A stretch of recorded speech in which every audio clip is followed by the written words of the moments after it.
네.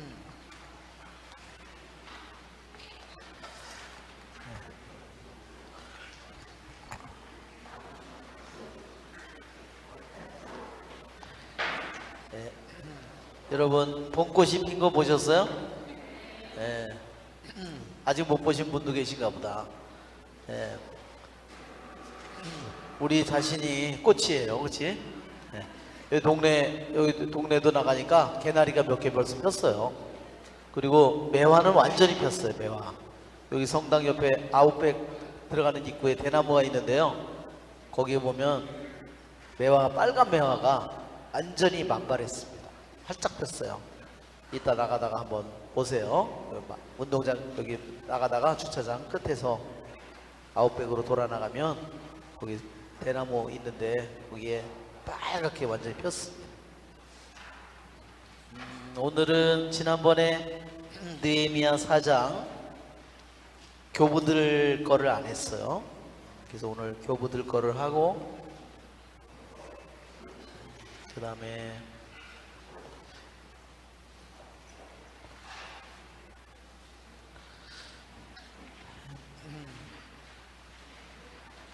느헤미야 4장은 우리들이 먼저 주님의 기도를 하고 시작해야 되겠네요. 성부와 성자와 성령의 이름으로 아멘. 하늘에 계신 우리 아버지, 아버지의 이름이 거룩히 빛나시며 아버지의 나라가 오시며 아버지의 뜻이 하늘에서와 같이 땅에서도 이루어지소서.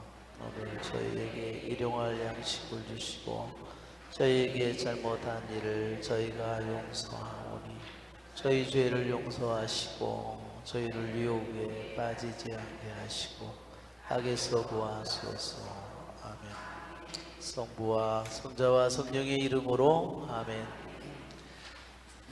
네, 느헤미야 4장은 성벽이 반쯤 올라가자 그 주위에 있는 사마리아인들, 동쪽에 모압하고 암몬 사람들, 남쪽에 네겝 지방의 아라비아 사람들, 그리고 서쪽에 아스돗, 이 사람들이 방해를 하고 그들을 공격하려고, 그래서 예루살렘 성벽이 쌓아 올려지는 것을 막기 위해서 많은 모의를 하지만 또한 내적으로는 백성들이 유다 백성들 중에도 우리의 힘으로는 못한다, 또 우리는 이 일을 끝내지 못한다, 많은 그러한 절망감이 또한 있었지만 느헤미야는 그 모든 일을 언제나 기도하고, 첫째는 기도했죠. 느헤미야가 항상 대처한 것은 기도하고, 두 번째로는 철저하게 그들을 무장시키고, 물론 무기나 병력이 많지 않지만 그들을 철저히 준비시켜서, 그리고 항상 24시간 경계를 서도록 하고 나팔수를 두도록. 그래서 느헤미야는 한편으로 기도하는 사람이었지만 한편으로는 철저히 준비하는 사람이에요. 이 두 가지를 통해서 그는 이 적들의 공격과 안에 있는 적을 물리치고 계속해서 이 성벽을 쌓는 일을 계속하게 됩니다. 자, 그러면 오늘 이 4장 이미 공부했지만 4장 1절부터 5절까지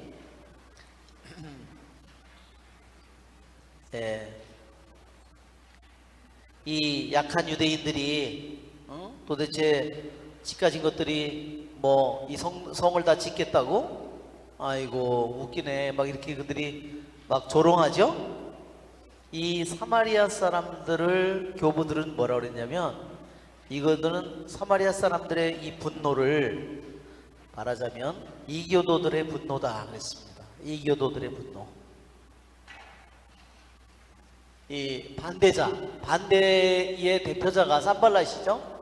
사마리아 그 대표가 산발랏이. 산발랏과 물론 토비아가 있지만, 토비아 호비아는 좋은 저기도 나오지만 나쁜 이름으로도 나와요. 산발. 이 사마리아 사람, 이 사마리아인들의 분노,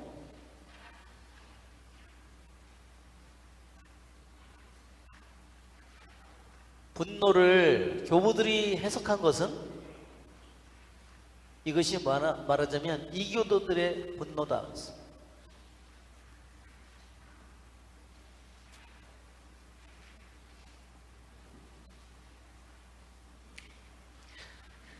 즉 한편으로 보면 사마리아 사람은 하느님을 믿어요, 안 믿어요? 한편으로 하느님을 믿어요. 하느님을 믿는데 문제가 뭐예요? 자기네들이 오기 전에 있었던 그 땅의 신들을 여전히 같이 믿는다는 거예요. 만약 우리가 세례를 받았는데 말하자면 세례를 받았으면 무당이니 미신이 다 버려야 되잖아요. 무당이니 미신도 같이 믿으면서 하느님도 믿는다면 어떻겠어요, 여러분? 이게 안 믿는 것만도 못한 거죠, 그렇죠? 이거는 정말 최악이에요, 최악.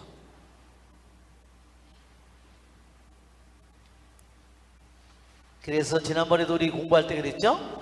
요한복음에 사마리아 여자가 나오잖아요. 내 남편이 이미 5이나 있었고 지금 사는 남편도 내 남편이 아니라 그랬죠? 그거는 사마리아 사람들을 역사를 그대로 얘기하는 거예요. 왜? 사마리아에는 이미 남편이 몇이나 있어요? 5민족이 왔기 때문에 5 우상이 거기에 들어있는 거예요. 그러니까 사마리아 여자가 이미 5번 결혼하고 지금 사는 그것은 사마리아 한 개인의 여자의 모습이기도 하지만 사마리아 역사 전체를, 사마리아인들 역사 전체를 얘기하는 거예요. 우리들도 그렇게 할 수 있죠? 우리들도 하느님을 섬기면서 같이 내가 다른 우상을 섬길 수 있습니다. 자, 사마리아 사람들을 그래서 이교도들의 분노라고 그랬어요. 이교도들의 분노. 그래서 이거를 헤레시라고 그랬습니다. 헤레시 또는 헤레틱. 그래.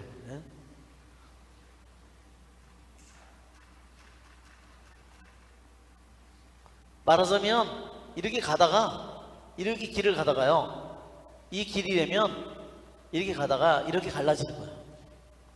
여기까지는 같이 걸어왔는데 그 다음부터는 길이 갈라져 버려요. 그거를 이교도라고 생각하면 돼요.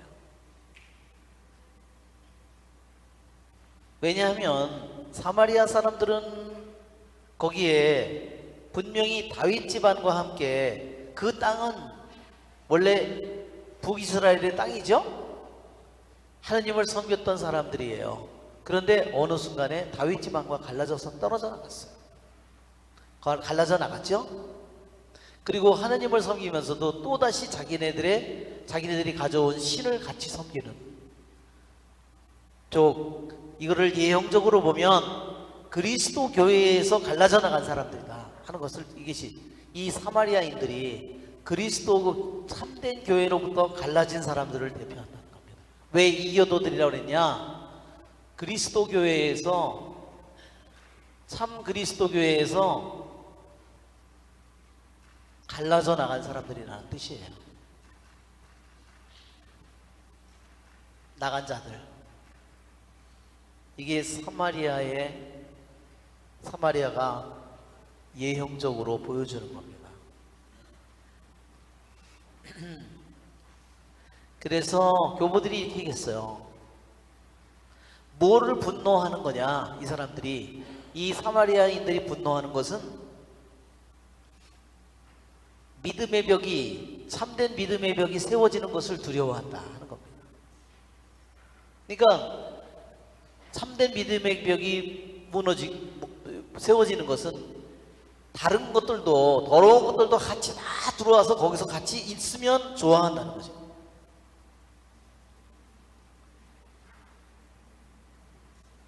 자기들처럼 하느님도 섬기고 자기들의 신도 섬기고, 말하자면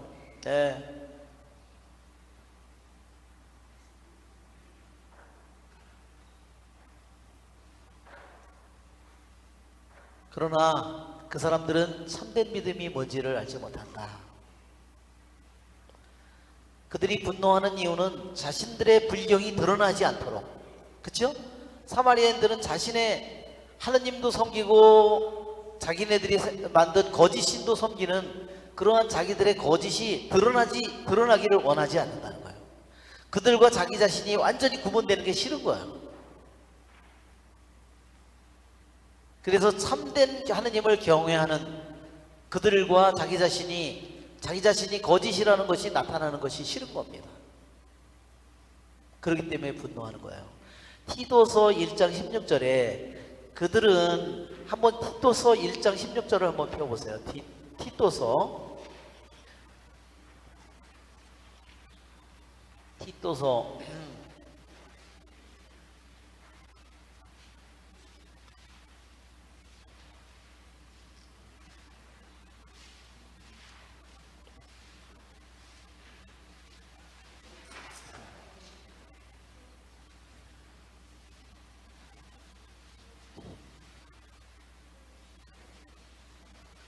티모테오는 나오는데 티모테오 뒤에 나와요.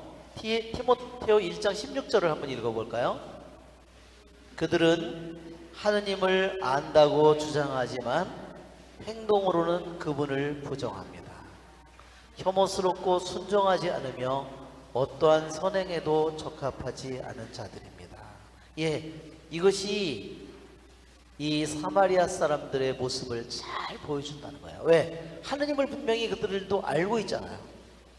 사마리아인들이 구약의 구약의 토라 중에서요, 사마리아인들이 구약에 분명히 하느님을 알고 있잖아요. 사마리아 오경이라는 게 있어요. 사마리아 오경. 이거는 뭐를 의미하냐면 모세 오경과 비슷한 말이죠. 이거는 말하자면 창세기, 탈출기, 레위기, 민수기, 신명기. 창세기, 탈출기, 레위기, 민수기, 신명기. 예, 이 5권을 오경이라고 그러잖아요. 사마리아인들도 오경이 있는데요, 창세기, 탈출기, 레위기, 민수기, 신명기예요. 근데 뭐가 다른지 아십니까? 자기들하고 맞지 않는 거는 다 바꿔버린 거예요. 모세 오경에 있는 하느님만을 섬기라는 거, 그러면 어떻게 자기네들은 맞아 안 맞아? 자기들 신도 섬기니까 그런 걸 다 바꾼 거죠. 그러니 이 사마리아 오경은 완전히 코미디죠. 코미디 책이죠. 하느님의 율법 한자 한 획도 바꿔서는 안 된다고 했는데 그들은 모세의 오경을 수백 군데를 고쳐버린 거예요. 왜? 자기네들의 풍습과 자기네들의 관습에 맞는 방법으로 다 바꿔버린 거예요. 정말 소름 끼치지 않아요? 네. 그들은 티토스의 말씀대로 하느님을 안다고 하면서도 실제 행동으로는 하느님의 말씀을 들어 순종해야 안 해요. 하느님의 말씀을 순종할 리가 없어요. 그들은 하느님을 부인하고 있는 자들입니다. 왜냐하면 사마리아인들은 자신의 옛날 신들을 버리지 않은 채 주님을 모시고 있다는 겁니다. 네. 제가요 이번에 대청도에 지난번에 갔는데, 제가 가서 우리 형제님의 집에 가서 그랬더니 형제님이 돈을 많이 벌어가지고요, 펜션을 막 한 10개를 정한 거예요. 그래서 거기에 가서 제가 잠을 잤는데 그 형제님이 옛날 얘기를 하는 거예요. 아, 신부님 옛날에 우리 배에 그 귀신 딴지 신부님이 치웠잖아요. 그 얘기를 하는 거예요. 그래, 내가 치우니까 지네들은 해코지 당할까봐 저기 포구 끝에 서 있잖아요. 동네에서 나오지도 않고 거기서 숨어가지고, 신부님 저기 포구 끝에 가면은 무슨 배 있는데 그게 제 배예요. 거기 있는 거 들어가서 좀 해주세요. 자기네들은 거기서 숨어가지고 그렇게 하고서 있고요, 나만 포구까지 가가지고 배를 타가지고서 거기 있는 거를 이제 상자를 꺼내가지고 이게 어디 있나 그래가지고 상자를 꺼내서 열어보니까 애기 동자 옷도 있고 무슨 뭐도 있고 빗도 있고 뭐 또 이거 아주 뭐 이렇게 있어요. 그것을 가져다가 이제 태우는 거예요. 자기네들은. 근데 그거 가지고 그래가지고 왔더니요 이래요. 신부님 그 옆에 무슨 배도 있는데 그 배 제 거예요. 제 것도 좀 해주세요. 그래서 그 형제님이 이러는 거예요. 신부님 그때 그거를 없애고 나서 자기가 5년 동안 고기를 너무너무 많이 잡았대요. 다른 배는 잘 못 잡아도 자기는 배는 나가면 너무너무 많이 잡아서 돈을 너무너무 많이 벌어서 그거를 하게 됐다는 거예요. 인재 얘기를 하는 거야. 너무 기가 막혀가지고 그죠? 그래가지고서 그래도 들으니까 얼마나 기쁜 일이에요, 그죠? 그러니까 우리가 한편으로는 그거를 버려야 된다는 걸 알지만 자기가 해코지를 당할까봐 두려워서 그걸 버리지 못하고 그거를 배에다 넣고 맨날 다녔으니, 그죠? 자, 우리 사마리아 사람들이 이처럼 옛날 자기들이 섬기던 우상의 신을, 거짓 신을 버리지 않고 주님을 모시는 그런 정말 웃기는 짓을 했어요. 자, 이는 예형적으로 이 사마리아인들을 그러니까 자신의 뱃속을 하느님으로 삼은 것이다. 필립비서 3장 19절. 정말로 유명한 말이잖아요. 필립비서 3, 우리 한번 펴볼까요? 필립비서 3장 19절. 그들은 자기네 배를 하느님으로 자기네 수치를 영광으로 삼으며 이 세상 것만 생각합니다. 그래요. 오늘날 신자들 중에도 정말 이런 정신을 가지고 사는 사람이 많습니다. 세상을 같이 쥐고서 살려고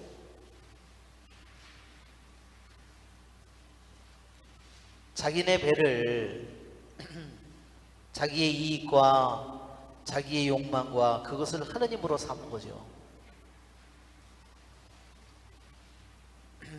우리가 탐욕이 곧 우상숭배라는 사실을 우리 잘 알죠? 우리 골로사이 3장에서 우리에게 말합니다.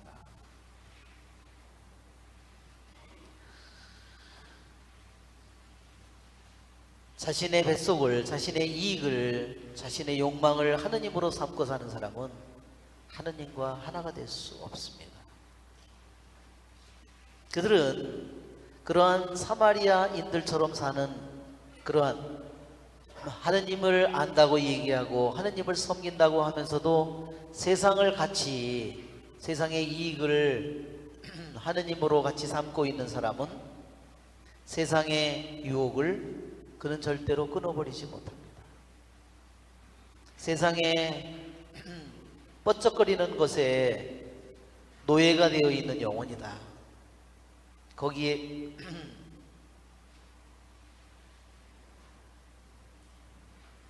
이러한 사마리아인들은 이교도들처럼 참된 그리스도 교회의 벽이, 성벽이 건설되는 것을, 회복되는 것을 원치 않는다.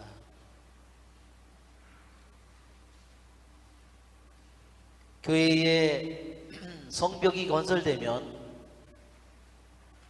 사람들은 경외심을, 하느님을 참으로 경외하는 마음을 갖게 되고 자기들 스스로의 사마리아인들의 불량함이 나타나게 될 것이다.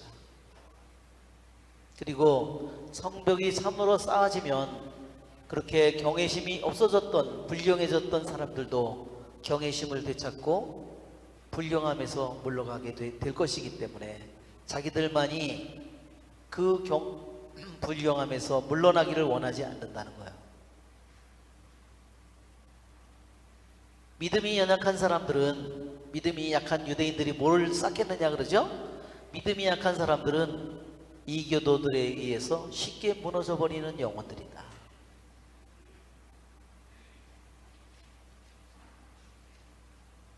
그들은 덕의 승리의 빨마가지를 얻기보다 죄를 더 사랑하는 자들이다. 이것은 이제 교부들이 이 사마리아인들의 분노, 사마리아인들은 말하자면 한마디로 하느님을 안다고 하면서도 실제 행동으로는 하느님을 부인하고 사는 그러한 신자들의 모습이다. 그렇게 얘기하는 거예요. 세상에 자신의 뱃속을 하느님으로 삼고 탐욕을 추구하는 그러한 우상의 노예가 된 영혼들이다. 4장 10절부터 15절까지 느헤미야는 백성들을, 유대 백성들이 무기를 잡고 무장을 하고 경계를 24시간 경계를 삼도록 했습니다. 우리들도 무장을 하고 영적인 무기를 잡고 우리들도 살아야죠. 우리 지난번 주일에 예수님께서 3가지 유혹을 받죠. 무슨 유혹을 받았어요? 탐욕, 그 다음 탐식, 탐욕, 헛된 영광, 3가지입니다. 예. 우리 지난번에도 교부들이 그랬죠? 설명을 할 때 우리들을 공격하는, 우리 여기 있다면 최전방의 마귀가 우리를 공격한다는 거야. 여기에 최전방의 마귀가 있다면 이게 우리라고 한다면 최전방의 마귀가 세 집단의 최전방 마귀가 있다 그랬어. 이것이 바로 탐식의 마귀, 탐욕의 생각을 선동하는 마귀, 헛된 영광을 선동하는 마귀. 이 3가지 마귀들이 어떻게 해요? 불화살을 쏘는 거죠. 불화살을 이렇게 쏘는 거야. 이 최전방에 있는 이 마귀를 물리치는 한, 그 다음 여 뒤에 이놈이 들어오면요, 탐식이 들어오면 그 다음에 무슨 마귀가 들어온다 그랬어요? 거기서 맞아요. 어떤 분이 음란이라 했어요. 탐식의 마귀가 들어오면요, 마귀가 이놈이 들어오면 음란의 마귀가 같이 들어오는 거야. 따라서 들어오는 거야. 왜? 이것이 이놈의 부하기 때문에. 여기에 같은 그룹이라는 거야. 탐욕의 마귀가 들어오면 또 무슨 마귀가 들어와요? 탐욕의 마귀가 들어오면 교만의 마귀가 들어오죠? 네. 또 무슨 마귀가 들어올까요? 여기에 교만도 있죠? 또 분노의 마귀. 자기가 탐욕을 한 것을 얻지 못하면 다른 사람이 가져가면 어떻게 해요? 분노하는 거예요. 또 뭐죠? 다른 사람이 가져가고 자기는 그것을 얻지 못해. 그러면 좌절을 하고 우울을 해지고 마찬가지. 이런 것들이 같이 온다는 거예요. 같이 따라들어. 그런데 이놈을 막아버리면 이 뒤에 따라오는 놈은 절대 못 들어온다는 거예요. 이 앞에 있는 놈 탐욕을 막아버리면요, 이 뒤에 놈은 아예 못 들어온다는 거예요. 헛된 영광을 막아버리면 뒤에 있는 이 놈은 당연히 못 온다는 거예요. 그러니까 하나님은 우리들에게 최전방의 마귀 집단만 물리치면 그 뒤에 있는 어떤 것도 우리를 공격하지 못하도록 인간을 만들었다는 겁니다. 그러니까 우리는 언제나 경계를 잘 서야 된다. 내 마음이 언제나, 그것은 뭐예요? 이 불화살이 계속 나한테 꽂히죠. 와서 나한테 이 불화살이 나한테 들어오는 겁니다. 우리들도 예수님의 무기는 뭐였나요? 예수님께서 악마의 공격을 받았어요. 왜 예수님이 공격을 받았을까요? 하느님의 아들로서? 아니에요. 그분이 참으로 인간이기 때문에 공격을 받은 거예요. 악마의 유혹을 받은 겁니다. 왜? 인간은 하느님의 천사들보다 못한 존재예요. 그렇죠? 하느님이 계시고 천사가 있고 인간이 있어요. 이 예수님이 인간이 되셨을 때는요, 천사들 밑에 있는 거예요. 그렇죠?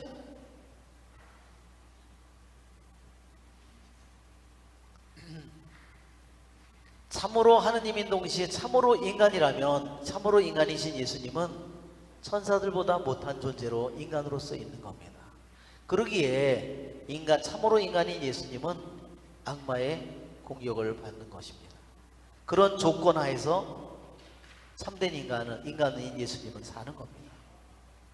그래서 예수님은 공격을 받는데, 악마의 이 공격이 예수님에게도 똑같이 탐식과 탐욕과 헛된 영광이 뛰어내려라, 하느님이 너를 떠받들리라 그랬죠? 내 발이 돌에 부딪히지 않게, 휘둘리지 않게 지켜주시리라고 그렇게 얘기했습니다. 자, 예수님의 무기는 뭐였나요? 예, 세 가지가 다요. 사람이 빵만으로 살지 않는다. 너희 하느님만을 경배하고 섬겨라.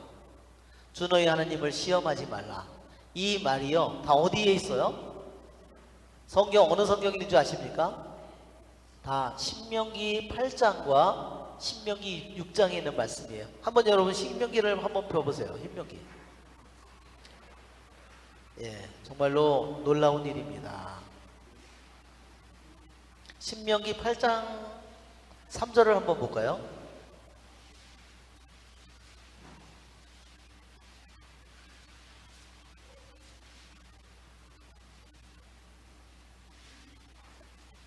예, 8장 2절의 끝에 너희가 당신의 계명을 지키는지 지키지 않는지 너희 마음속을 알아보시려고 너희를 시험하신 것이다 그랬어요.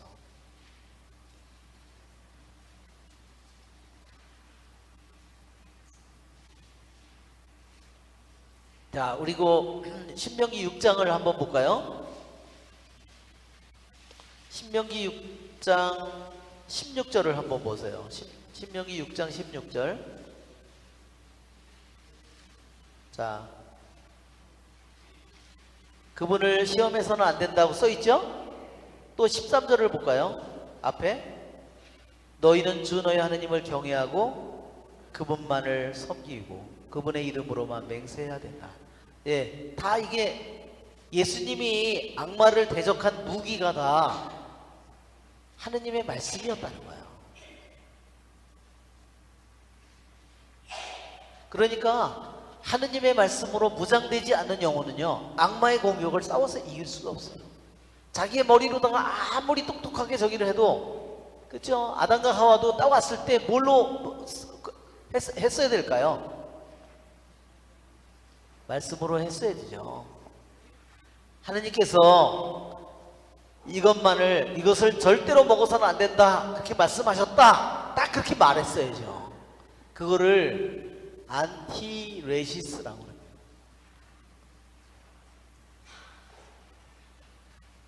이렇게 안티라는 것은 반대라는 말이에요. 레시스라는 말은 말한다 그런 뜻이에요. 반대로 말해야 돼요. 그 악마의 말에 대해서 말하자면 맞받아 쳐야 된다는 말이에요. 뭘로? 하느님의 말씀으로.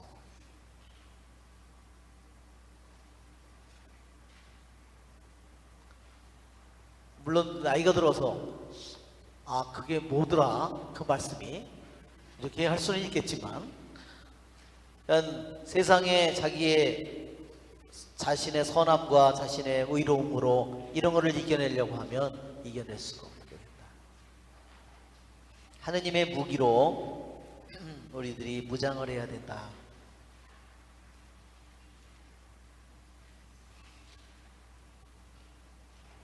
우리들도 영적 건물을 짓고 있는 사람들이다. 그렇죠? 우리들도 영적인 건물을 우리가 짓는 거예요.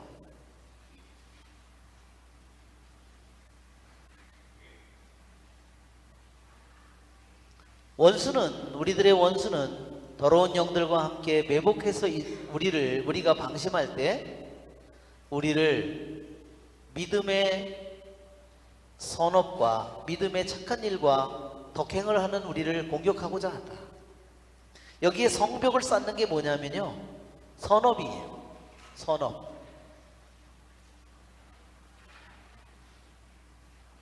즉 착한 삶과 행동을 말하는 거, 착한 행동을 말하는 거예요. 그 다음에 우리에게 덕행은 뭐라 그랬죠? 우리들이 한 번 하는 게 아니라 그냥 꾸준히 끊임없이 그것을 제2의 천성처럼 우리가 행하는 겁니다. 하느님의 말씀을 내가 그대로 실행하는 겁니다. 이것이 내가 매일매일 하루의 삶 속에서 내가 쌓아올리는 벽돌이라는 거죠. 이것이 내 하루하루의 삶 속에 내가 믿음의 영적인 건물을, 하느님의 집을 짓는 벽돌을 쌓아올리는 거예요. 이 선업과 착한 행동과 덕행이. 그런데 이거를 올라가지 못하도록 이거를 말하자면 공격하는 거예요. 말로 치고 이거를 무너뜨리려고 하는 거예요.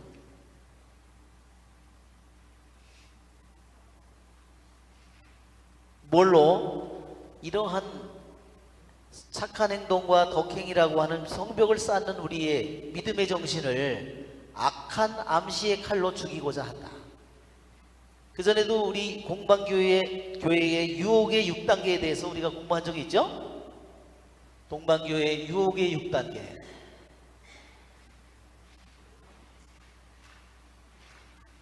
첫 번째가 찝쩍거림이라고 그랬어요. 우리를 슬쩍 건드리는 거야.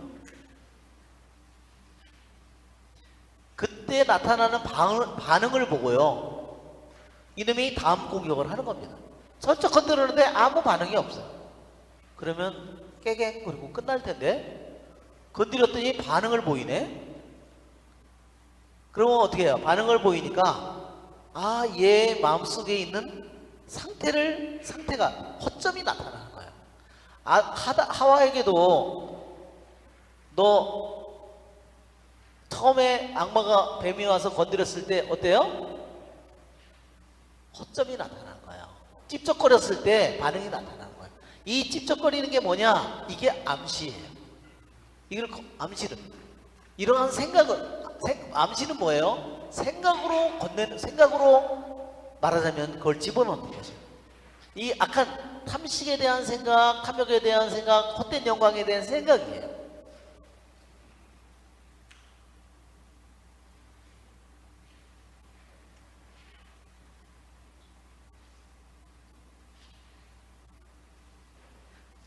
그러므로 우리는 하느님 악한 날에 대항할 수 있도록 하느님의 무기로 완전 무장하라는 에베소서 6장의 말씀을 우리가 생각해요.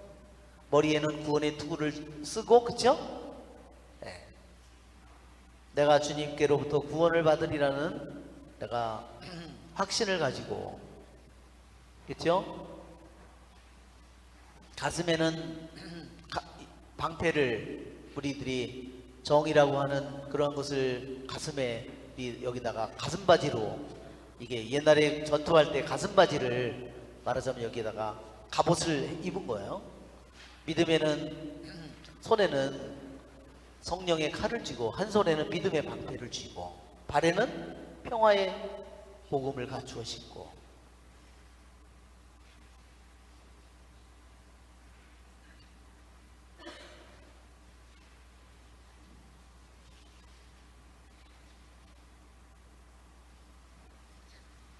자, 교부들은 믿는 자들에게는 등급이 있다고 했어요. 어떤 사람은 성벽을 쌓는 사람들이 있고, 어떤 사람은 무장을 하고 경계를 서는 사람이 있는 것처럼, 성벽에 돌을 쌓고 벽돌을 쌓아 올리는 사람들은 뭐냐? 자신의 착한 삶으로 교회를 건설하는 사람들이다. 그런데 무기를 잡고 경계를 서고 있는 사람들은 뭐냐면, 거룩한 독소의 무기로 무장하여 교회를 공격하는 이교도들에 맞서 싸우는 자들입니다. 어떤 사람이라 그랬죠? 여기에 무장을 하고 경계를 서고 있는 사람들은 뭐냐면 거룩한 독소의 무기라고 했어요. 이 뭐죠? 렉시오 디비나요.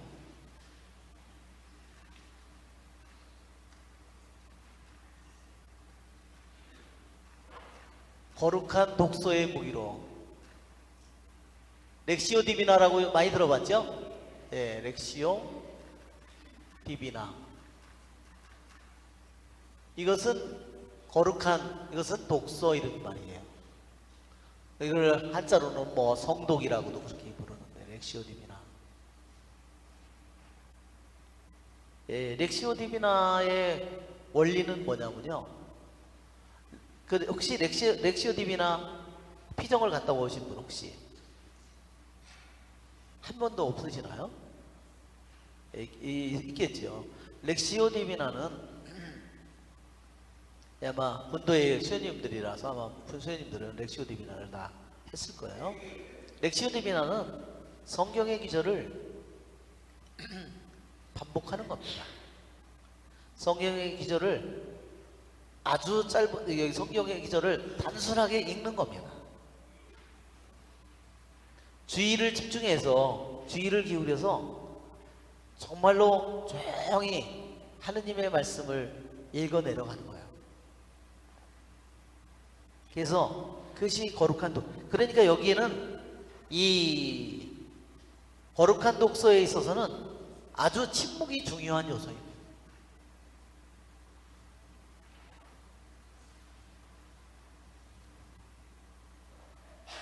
정신이 어수선한 상태에서는 독서를 해봐야 깊이 그 사람 속에 들어가지 않아요. 왜? 이게 우리의 마음의 적이라면 호수 같다면 우리들이 마음이 겉에 이 막 파도 속에서 있는 거예요.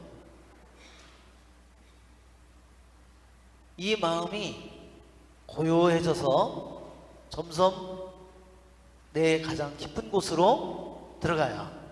말하자면 마음의 겉에는 뭘까요?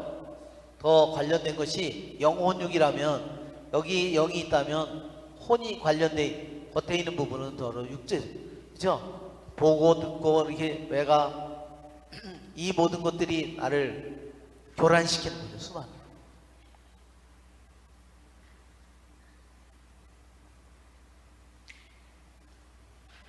그래서 하느님의 말씀을 말하자면 이렇게 소가 여물을 씹듯이 반추하듯이 그것을 계속해서 되씹는 겁니다.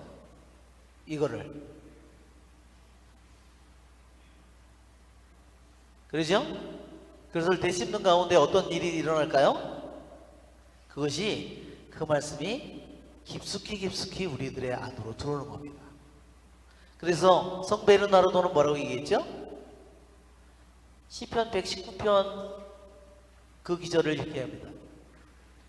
당신 말씀 깊이 하느님 당신의 말씀을 가슴 깊이 간직하나이다. 당신의 말씀을 깊이 간직하나이다. 그냥 쉽게 듣고 쉽게 잊어버린 것이 아니라 그 말씀을 어디에다가 마음속에 깊이 간직한다 그랬어요. 깊숙이 더 깊숙이 간직하는 거예요. 그래서 어떻게 된다 그랬어요?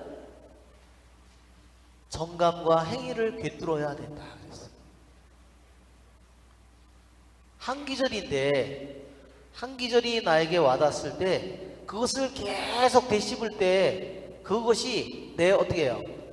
내 과거나 내 이때까지의 내 뿌리 깊은 내 사고방식이나 내가 가지고 있던 나의 편향성이나 내가 가지고 있는 어떤 욕심이나 내 고집이나 완고함이나 그 모든 것을 다 꿰뚫어볼 수 뚫도록 그렇게 그 말씀이 그것을 꿰뚫어야 된다는 겁니다.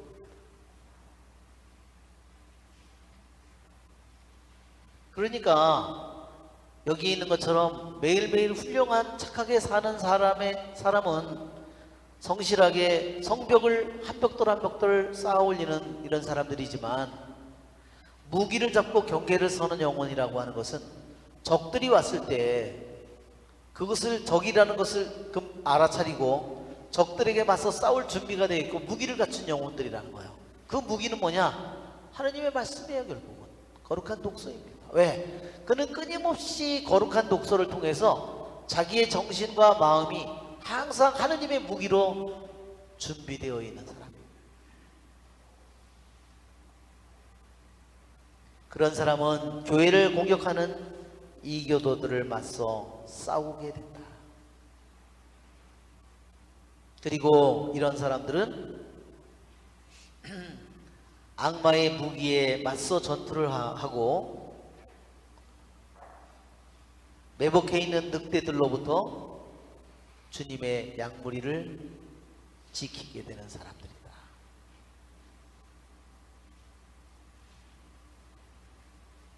여러분, 그러니까 우리에게 정말 거룩한 독서를 하는 것이 우리들의 삶 속에 너무너무 중요한 부분이라는 겁니다. 그냥 이렇게 그냥 몇 줄을 이렇게 읽고 그냥 이렇게 하는 것이 아니라 그것을 음미하고 되씹고 반추하고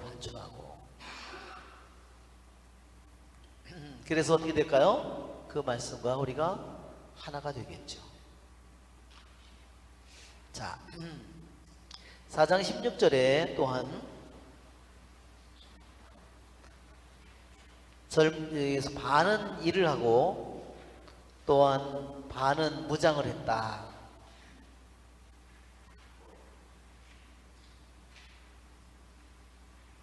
어떤 사람은 또한 허리에 칼을 차고 일을 했다고 그랬죠?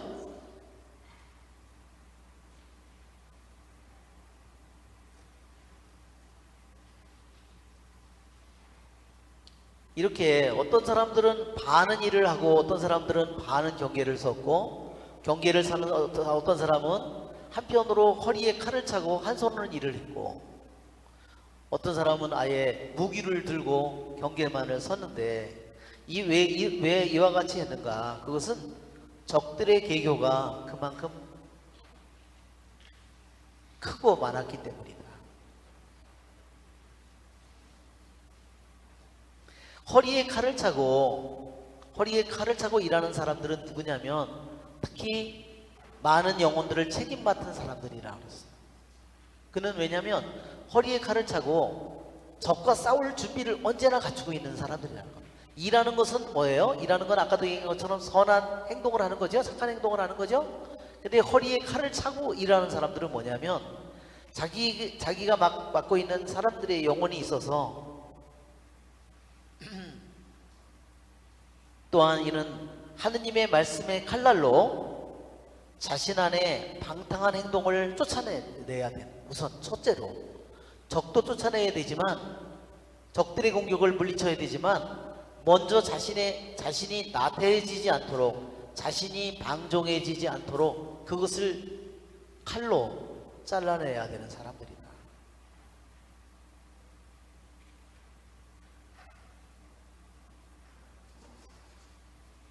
그러면서 우리 교부들은 이렇게 얘기했어요. 다윗과 솔로몬이 제1성전을 졌을 때와 제2성전을 지을 때와 어떤 성전을 짓는 것이 더 힘드냐 이거예요. 여러분, 제1성전을 짓는 게 힘들어요? 제2성전을 짓는 게 더 힘들까요? 제2성전을 짓는 게 훨씬 힘들죠? 왜 그럴까요? 그것은 이미 이 성전이 무너져 있기 때문입니다. 무너져 있고 적의 지배 속에 있기 때문에. 무슨 지배? 사탄의 지배, 세상의 지배 속에 있기 때문에 제1성전을 지을 때는 솔로몬이죠. 이스라엘 역사 속에 가장 커다란 나라이고 많은 물자와 많은 병력과 많은 인력과 정말로 많은 재료와 제1성전을 지을 때는 적이 아무도 없어요. 반대자가 하나도 없습니다. 온 나라 사람들이 신나게. 그러나 이미 성전이 무너져서 성전에 세상의 영들이 자리 잡고 있을 때 육신의 영, 세상의 영, 악마의 영들이 이 성전을 자리 잡고 있습니다. 이 성전을 짓는 일은 훨씬 더 어렵다. 그러니까 이 교부들은 다윗과 솔로몬의 제1성전을 지을 때와 비교해 볼 때 자신의 잘못으로 파괴된 예루살렘 성전을 짓고 도성의 성벽을 쌓고 회복시키는 일은 훨씬 더 큰 수고와 노력이 필요하다. 많은 반대를, 많은 적들을 겪어야 되고 싸워서 이겨내야 된다.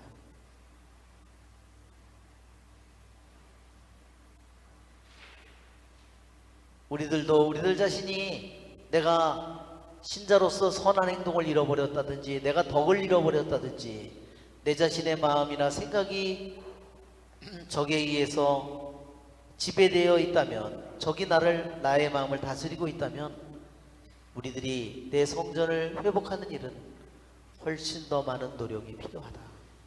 기도와 자기 절제와 철야와 엄격한 생활이 더욱더 필요로 하게 된다. 예. 이것이 우리 교부들이 4장, 우리 느헤미야 4장에 대한 교부들의 해석이었습니다. 자, 이제 오늘 느헤미야 5장 우리가 한번 13절까지 같이 읽어볼까요? 느헤미야가 사해의 불의에 개입하다. 그런데 많은 사람이 저희 아내들과 함께 다른 유다인 동포들 때문에 크게 울부짖는 소리가 들려왔다. 우리 아들, 딸들, 게다가 우리까지 이렇게 식구가 많으니 먹고 살려면 곡식을 가져와야 하지 않는가 하는 이들이 있는가 하면, 기근이 들어 곡식을 얻으려고 우리는 밭도 포도원도 집도 저당 잡혀야 하네 하는 이들도 있고, 또 이렇게 말하는 이들도 있었다. 임금에게 낼 세금 때문에 우리 밭과 포도원을 잡히고 돈을 꾸었네. 그렇지만 저 동포들의 몸이나 우리 몸이나 저들의 아들, 딸들이나 우리 아들들이나 똑같지 않는가. 그런데 우리는 아들, 딸들을 종으로 짓밟히게 해야 하다니, 우리 딸들 가운데에는 벌써 짓밟힌 아이들도 있는데 우리에게는 손쓸 힘이 없고 우리 밭과 포도원은 남한테 넘어가고 말았네. 나는 그 사람들의 울부짖음과 이런 말들을 듣고 매우 화가 났다.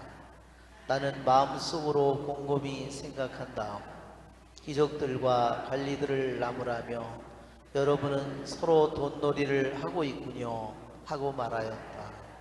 나는 그들의 일 때문에 큰 집회를 열고 그들에게 말하였다.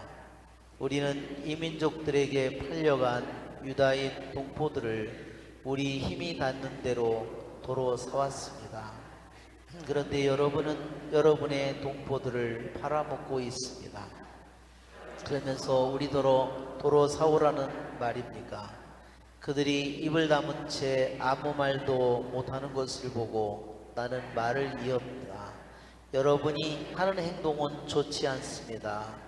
우리 원수인 이민족들에게 수치를 당하지 않으려면 여러분도 우리 하느님에 대한 경외심을 지니고 걸어가야 하지 않겠습니까? 나도 내 형제들도 내 부하들도 그들에게 돈과 곡식을 구워주고 있습니다. 이제 우리는 이렇게 이자받는 일을 그만둡시다. 여러분은 오늘 당장 그들의 밭과 포도원과 올리브밭과 집을 돌려주고 돈과 곡식과 햇포도주와 햇기름을 부어주고 받은 이자도 돌려주십시오. 그러자 그들이 대답하였다. 우리가 돌려주고 그들에게 아무것도 요구하지 않겠습니다. 말씀하신 그대로 하겠습니다. 그래서 나는 사제들을 불러 그들에게서 이 약속대로 하겠다는 서약을 받게 하였다. 그리고 나는 내 옷자락을 털며 말하였다. 이 약속을 이행하지 않는 사람은 하느님께서 이렇게 모두 그의 집과 재산을 멀리 털어버리실 것이다. 그런 자는 이렇게 털려 빈털터리가 될 것이다. 회중은 아멘하며 주님을 찬양하였다. 백성은 그 약속대로 하였다. 네, 여기까지만 읽고 우리가 하겠습니다. 우리 한번 그림을 한번 볼까요? 느헤미야, 우리가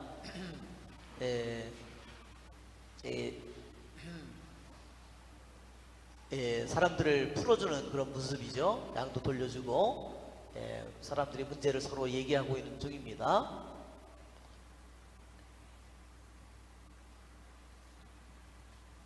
이거는 인간의 그 고대에서 말하는 인간의 삼분법이에요. 그래서 삼분법은 인간의 그 여기서 보면 이성, 그 다음에 영, 그 다음에 욕구, 이렇게. 그래서 이거를 이렇게 표시로 하면 이성이 최상 위에 있고요, 욕구와 영이 여기에 있어요. 자, 이게 원래 그리스 말로는 누스라고 그러는데, 그 다음에 누스가 있고 여기에 지성이 있고 여기에 의지가 있고 여기에 본능적인 욕구가 있는 겁니다.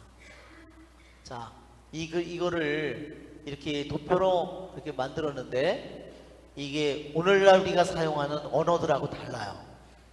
우리들이 오늘날 사용하는 정신이라든지 뭐 이런 말과 그 고대 그리스에서 말하는 이거는 우리는 오늘날로 이거를 갖다가 라틴 말로 인텔렉투스라고 그랬는데, 원래 그리스 말에서는 저게 뭐냐면 누스예요. 누스.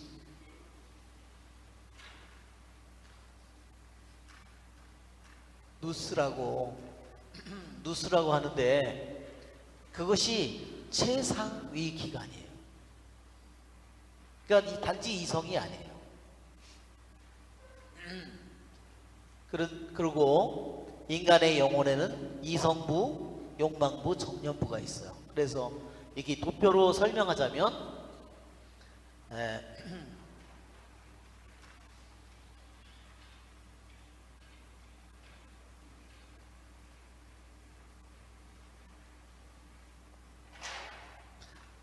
어떻게 우리가 그림을 그리면 이렇게 인간을 이렇게 도표 동그라미로 하나 표시하면, 이 위에 이성부가 있다면 여기에 정념부가 있고 여기에 욕망부가 있는.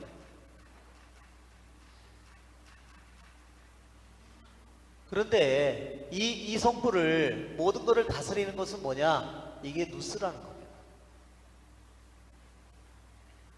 저기 누스가 뭐냐면요, 예수님께서 하신 말씀에 영혼은 내 몸의 등불과 같다고 그랬죠? 내 영혼이 빛이 아니라 어둠이라면, 그래서 이 누스는 영혼의 눈이에요. 영혼의 눈이기도 하고, 또는 뭐냐면 이걸 그림으로 표현할 때 이게 램프 불이에요. 여기에 기름이 이렇게 담겨있는 램프 불이에요. 이게 예수님이 말할 때 영혼의 등불, 그것이 뭐냐? 그것이 신약 성경은 그리스 말로 쓰였잖아요. 그게 누스예요. 그러니까 이 눈이 감겨지면 모든 게 어둠이 되버려요. 누스가 감겨지면. 그러면 이게 뭐냐면요, 누스가 감겨진다는 것은 불이 꺼지는 거예요. 완전히 암흑이 되버리는 거예요. 눈이 감기는 것은 우리가 그림에서 저기서 봤죠? 우리 장사가 누구죠? 우리 삼손이죠? 삼손이 눈이 멀잖아요. 삼손이 눈이 멀죠? 그것은 누스가 닫힌 거예요. 이 누스를 잃어버린 거예요. 누스를, 영혼이 빛이 아니라 어둠이라면, 그것은 다른 말로는요, 영혼의 등불이 꺼져버린 거예요.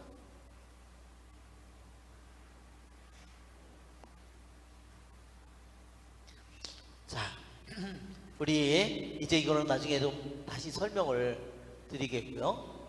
자, 그러면 이제 우리 문제가 뭔지, 여기에 느헤미야 5장의 문제는 뭐예요? 여기에 있는 문제는요, 밖에 있는 문제가 아니라 자기들 자체 안의 문제예요. 이스라엘 유다 백성 안의 문제입니다. 한번 첫째 문제는 뭐예요? 2절을 보면 아들, 딸들, 우리까지 이렇게 식구가 많은데 먹고 살 게 없어요. 식구가 많은데. 두 번째 문제는 뭐냐면요. 기근이 들어서 밭이나 포도원이나 집도 다 저당을 잡힌 거예요. 세 번째 문제는 뭐냐면 4절에 임금에게 낼 세금이에요. 그래서 세금 돈이 없으니까 밭이나 포도원을 다 저당 잡힌 거예요.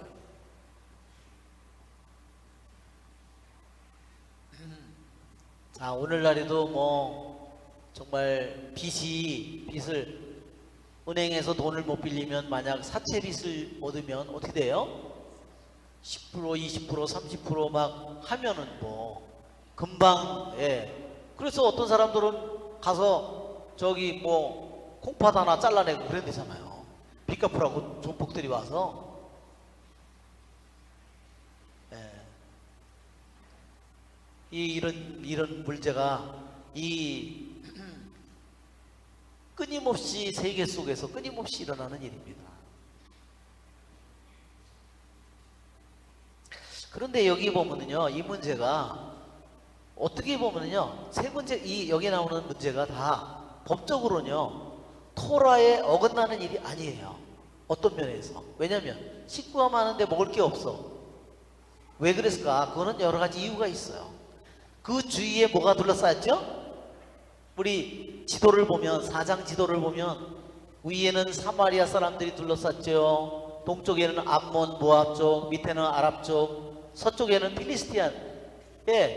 그들이 다 완전히 둘러쌌어요. 그러니까 이렇게 유다 나라가 요만큼만 남은 거예요. 원래는 이 사해 끝까지 내려가야 거기가 네겝 지방이 되면서 거기까지가 이 밑에 완전히 내려가기가 유다 땅이었는데 70년이 지나고 돌아오니까 이제 여기를 간신히 차지한 거야.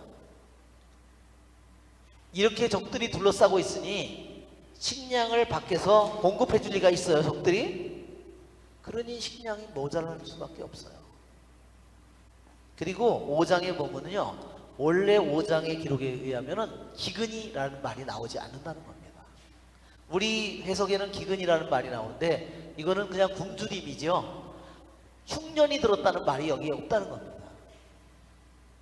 그러면 흉년도 들지 않았는데 왜 식량이 모자르냐? 이들이 이거를 다 둘러싸고 식량을 요만한 땅에서 재배를 해야 살 수가 없죠. 말하자면 여기는 말하자면 완전 산악지역인데, 그러니까 식량이 제대로 들어오지 못하게 주위에는 이 사마리아니 모압 암몬 이런 데서 줄 리가 없어요. 그러니까 식량이 모자랄 것은 뻔한 일입니다. 자, 그러니까 첫 번째 식구들이 많고 그것은 법적으로 문제가 없고, 두 번째 굶주림이 들었는데 곡식을 얻어야 되는데, 그래서 왜 이제 밭도 포도밭도 저당 잡혔다 그랬어요.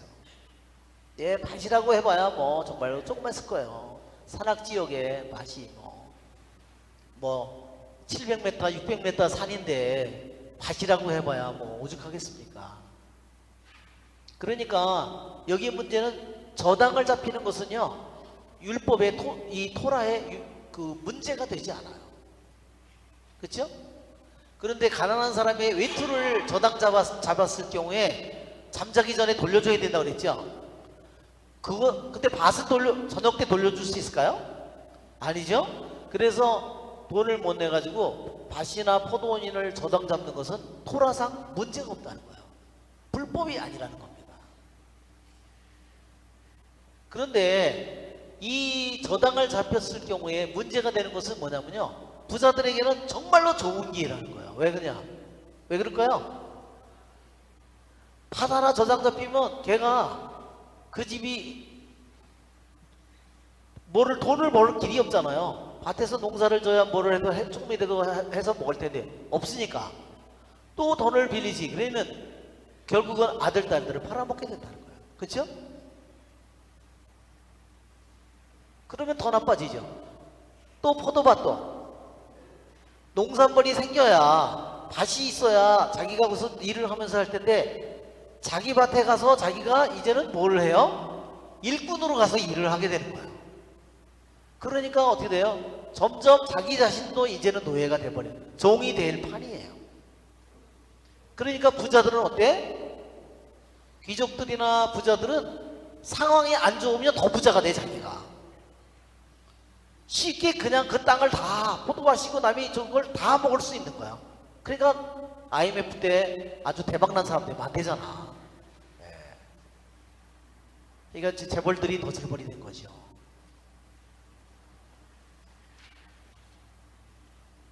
네, 그렇게 자 5절에는 임금에게 낼 세금 때문에 우리 밭과 포도원을 잡힌다. 예, 잡히고 도당을 담보물로 넘어가면 자기가 거기서 농사를 져서 갚아야 되는데 갚을 길 자체가 없어져 버린다. 그날 먹을 하루 일당만, 그쵸? 하루 일당 한 데나리온만 받고 자기 밭에 가서 일을 하고, 포도가 생산이 어마어마하게 됐는데 자기 못 돌아올 몫이 있어요, 없어요? 없어요. 자기는 일당만 받으면 끝이죠. 그러니까 완전히 희망이 없는 상태로 되어버린 겁니다. 그런데요, 뭐가 문제가 됐냐면 담보를 잡는 거는 토라상 문제가 없는데요, 이자를 받는 게 문제예요. 토라상에는요, 우리가 토라를 한번 보면 탈출기를 한번 볼까요? 탈출기 25장.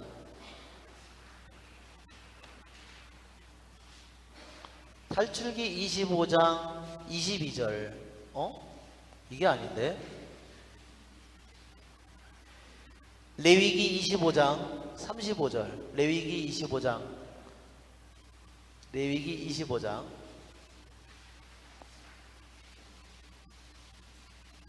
31절부터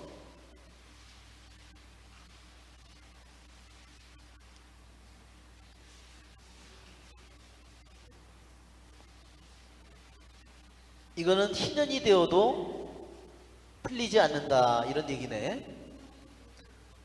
신명기 23장을 한번 펴보실까요? 신명기 23장.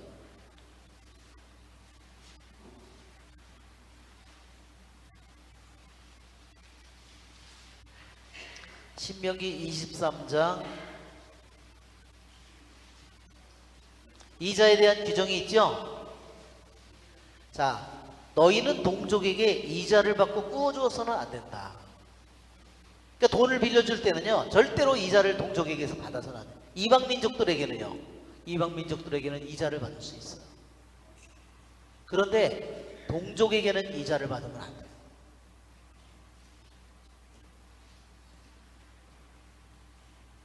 어메, 33분이네. 죄송합니다. 예, 이자를 받지 마세요. 예. 우리 잠시 쉬었다가 우리 두 번째 시간을 하겠습니다.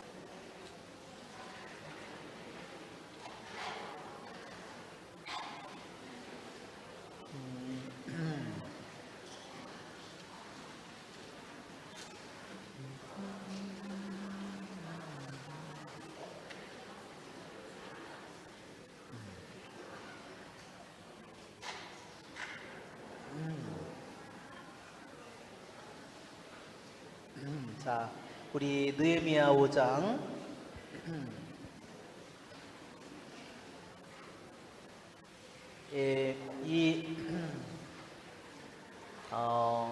먹고 살 것 없는 것 때문에 결국은 돈을 빌리게 되고,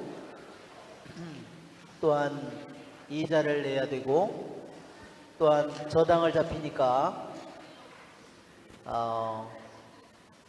자기 밭이나 포도원이나 여기서 농사를 짓지 못하니까 더욱더 나빠져서 자신들이 종으로 팔려가게 되고, 이제 결과는 뭐냐면 결국은 이 유다 사회가 이게 무너져 내리는 겁니다. 성벽은 한편으로 쌓아 올리고 있는데 한편으로는 내적으로는 이 유다 이 나라가 내적으로는 무너져 가고 있는 이런 상황이 안에서 생기고 있었어요. 즉 너무너무나 절박한 사람들을 말하자면 귀족들이 자기네들이 도와줄 수 있는 사람들인데도 그들이 이자를 받고 결국은 그들을 자기 동족을 착취하게 된 겁니다.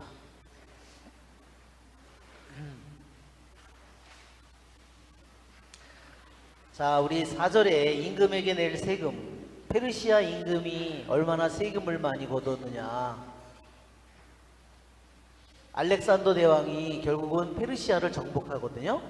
이 페르시아 이 나라 지금 아르타크세스 왕인데 이 왕이 점점 가다가 이제는 이 페르시아가 멸망하는데 그거를 정복한 나라가 그리스입니다. 우리 지도에 보면 그리스가 어디 있냐면요. 이게 그리스예요. 여기가 지금 그리스입니다. 여기에서 그리스가 여기를 넘어와서 말하자면 이 전체 인도까지도 알렉산더 대왕이 정복을 합니다. 알렉산더가 수사성에 여기에 와서 정복을 했는데 여기가 페르시아의 중요한 수도니까 정복을 했는데요. 금이 몇 톤이 나왔냐면요. 금이 270톤이 나왔다. 어마어마하죠? 1톤만 해도 어마어마한데 금만 쌓아놓은 게 270톤, 은이 1200톤을 찾아냈답니다. 그게 다 뭘로다가 세금으로다가 걷어들인 겁니다.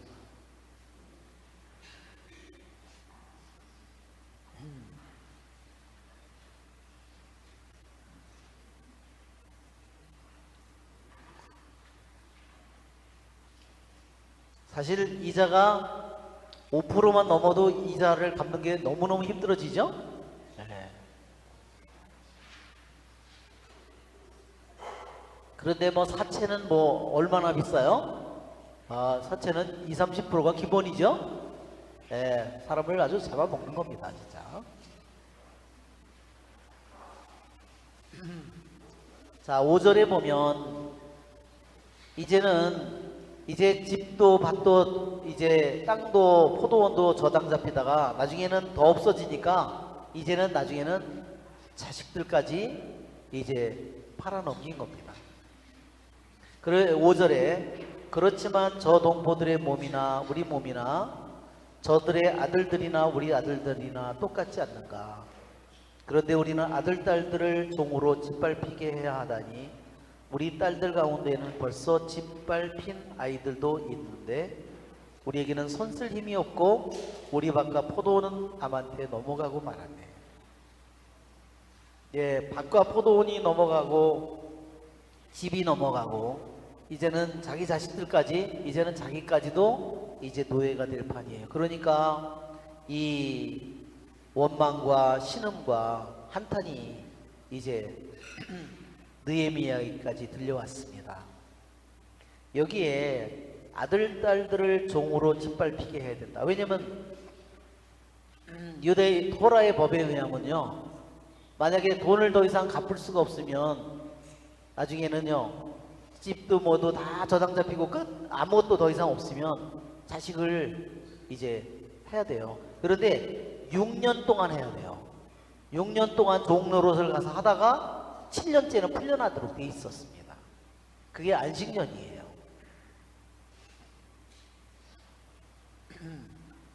그러나 밭은 어때요? 밭이나 포도원은 50년이 돼야 돼요.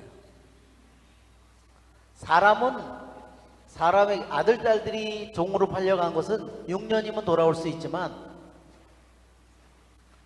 밭이나 집이나 이런 것은 50년이 되어야 돌아올 수 있었습니다. 여기에 보면 아들, 딸들은 종으로 짓밟히게 한다는 말이요. 딸들 가운데는 벌써 짓밟힌 아들, 딸들이 짓밟힌다는 말이 한 번 있고 딸들은 또 짓밟힌다는 말이 또 한 번 나와요. 그래서 아들은 짓밟힌다는 말이 한 번 나왔는데 딸은 짓밟힌다는 말이 2번 나왔습니다. 딸들이 짓밟힌다는 말이 이 말이 2번 나온다는 겁니다. 아들이 짓밟힌 건 한 번 나오는데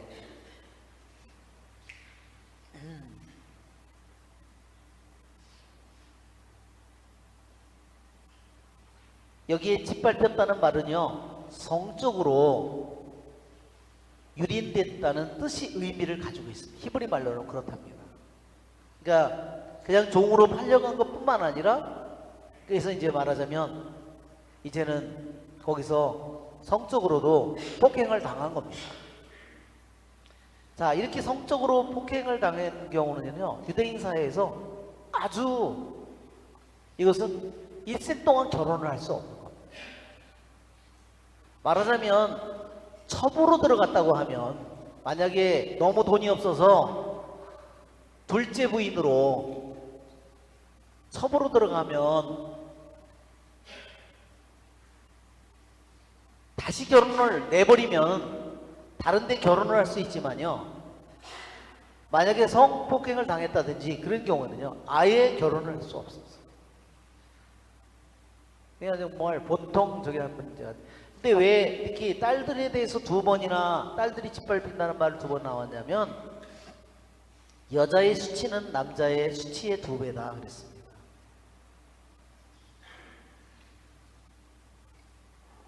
왜냐하면 그렇게 여자들의 운명이 더욱더 가혹하기 때문에.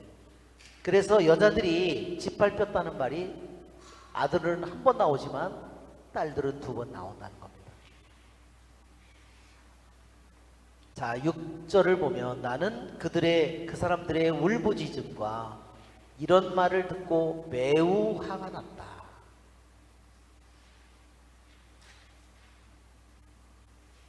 이게 죄일까요? 아닐까요? 죄가 아닙니다. 모세가 40일 동안 시나이 산에 올라가서 단식을 하면서 십계명의 돌판에다가 십계명을 받아가지고 40일 만에 그거를 받아가지고 내려오는데, 밑에서는 뭐하고 있었어요? 예, 황금 송아지를 만들어 놓고 거기서 축제를 벌이고 있었어요. 그렇죠? 그때 모세는 어땠어요? 화를 안 냈나요? 화가 났죠. 아주 화가 났어요. 그래서 어떻게 했어요? 그 돌판을 계곡 밑으로다가 집어던졌습니다. 제가 모세오경을 공부할 때요, 참으로 놀라웠는데, 놀라운 점 중에 하나가 뭐냐면요, 모세가 한 가장 위대한 일은 뭐냐면요, 홍해바다를 가른 게 아니에요. 에집트에서 10가지 재앙을 일으킨 게 아니라, 홍해바다를 건넌 게 아니라요, 모세가 십계명의 돌판을 깨트린 게 모세가 한 가장 위대한 일이라고 나와 있습니다. 이게 무슨 말이지? 왜 그랬을까요? 말하자면 이제 에집트로부터 10장을 통해서 이집트의 거짓 신들을 쳤죠. 10가지 재앙은 다 이집트의 신들을, 가짜 신이라는 것을 밝히는 거예요. 하나하나가. 마지막 맏아들이 죽기 전에는 3일 동안 밤낮으로 깜깜해지죠? 그건 누구 신에 대한, 이집트의 어떤 신에 대한 심판이냐면요, 태양신에 대한 심판이에요. 태양신은 거짓이라는 거예요. 왜? 이집트의 신이 태양신이라면 한번 밤을 밝혀봐라, 낮이 돼봐라 하는 거예요. 3일 동안 해가 뜨질 않는 겁니다.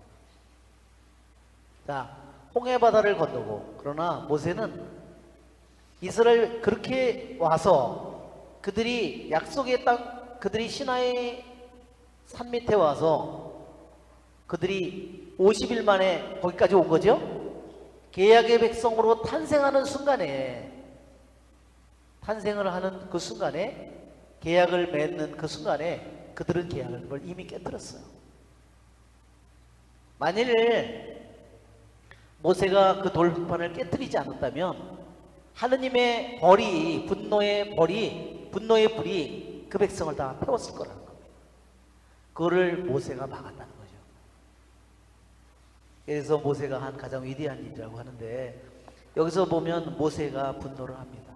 우리가 민수기 25장에도 보면 민수기 25장을 한번 보세요. 이스라엘 백성이 약속의 땅 코앞에까지 와서 이제 약속의 땅으로 넘어가기 직전인데 바알부올이라고 시딤에 머물러 있을 때 모압 여자들과 불륜을 저지릅니다.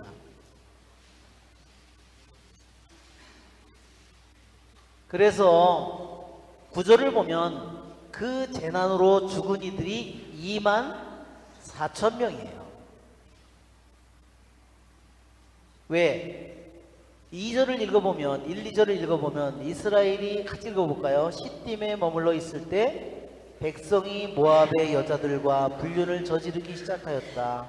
이 여자들이 저희 신들에게 드리는 제사에 백성을 부르자 백성은 거기에서 함께 먹으며 그들의 신들에게 경배하였다. 예, 이 문제가 그대로 바로 생기는 겁니다.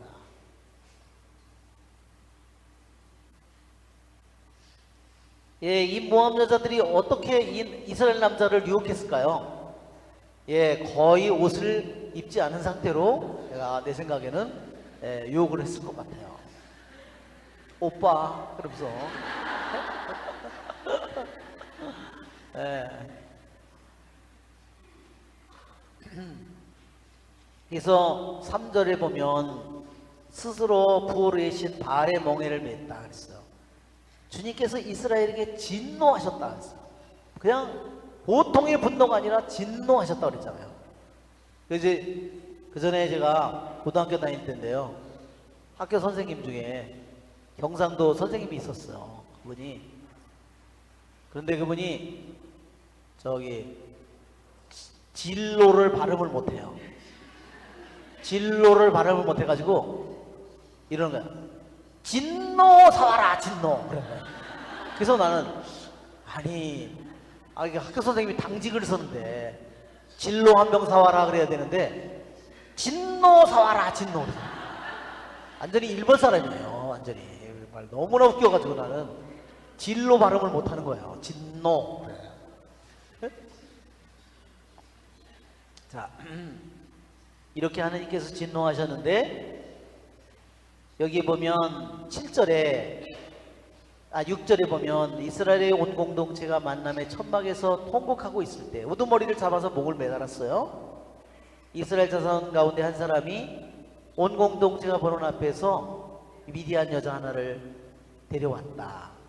아론 사제의 손장이며 엘아잘의 아들인 피느하스가 그것을 보고 공동체 가운데 일어나 손에 창을 들고 그 이스라엘 사람을 뒤쫓아 천막 안으로 들어가 이스라엘 사람과 그 여자 둘의 배를 찔러 죽였다.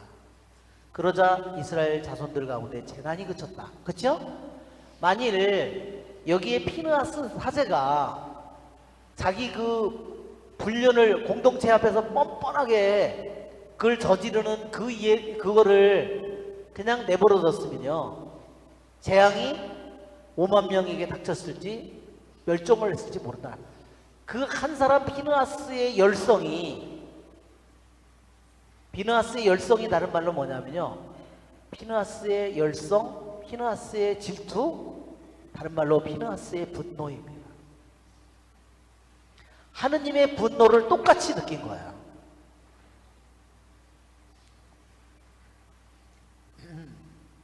자, 10절을 우리가 읽어볼까요? 주님께서 모세에게 이르셨다. 아론 사제의 손자이며 엘아잘의 아들인 피느하스가 이스라엘 자손들 가운데에서 나를 위하여 열성을 다해 나의 분노를 그들에게서 물러가게 하였다. 그래서 내가 질투로 이스라엘 자손들을 없애버리지 않았다. 여기 나를 위해서 열성을 다했다는 말하고요, 내가 질투로 열성을 다했다는 말하고 질투라는 말이요, 히브리 말로는 똑같이 키나예요. 키나.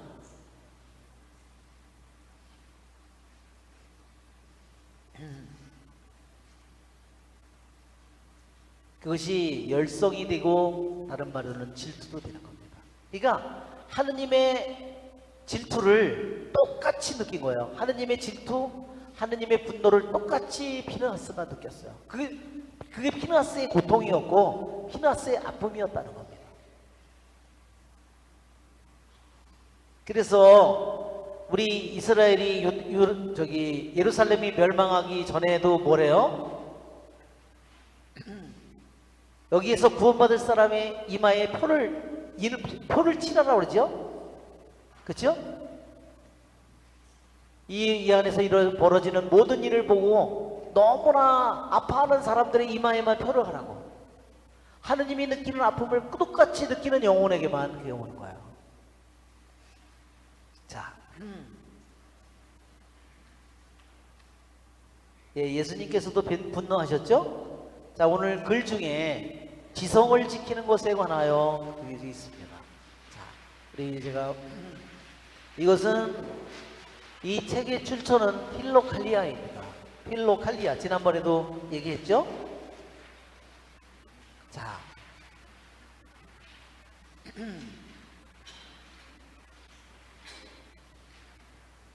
필로칼리아라는 책에서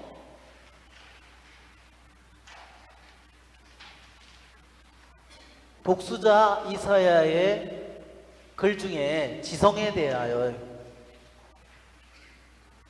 여러 정념들 가운데 지성의 분노라는 것입니다. 지성의 분노는 말하자면 누스의 분노입니다.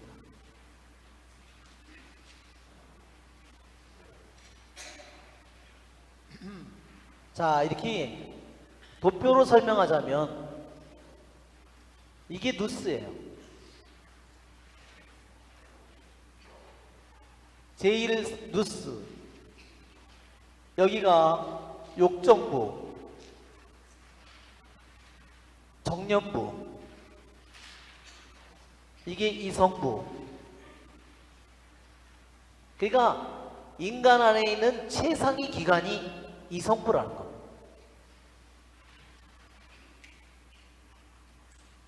그런데 인간은 거꾸로 욕정부가 거꾸로 이렇게 될 수도 있어.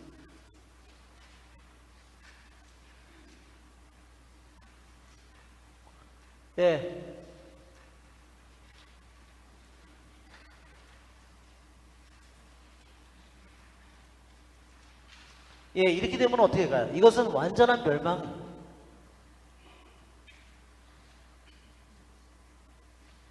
자, 이러한 것을 처음으로 얘기한 사람은 누구냐면요, 플라톤입니다.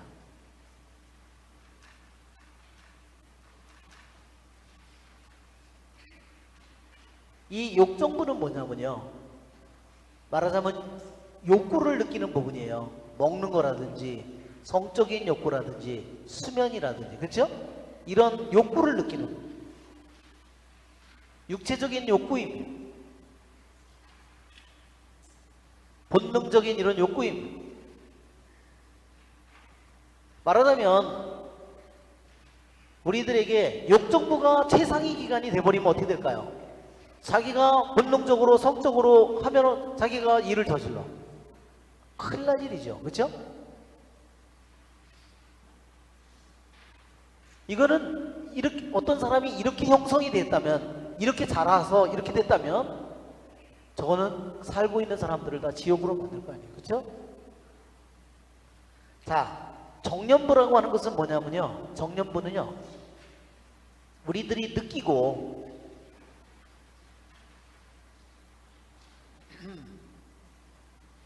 우리가 뜻하는 그런 부분을 가리킵니다.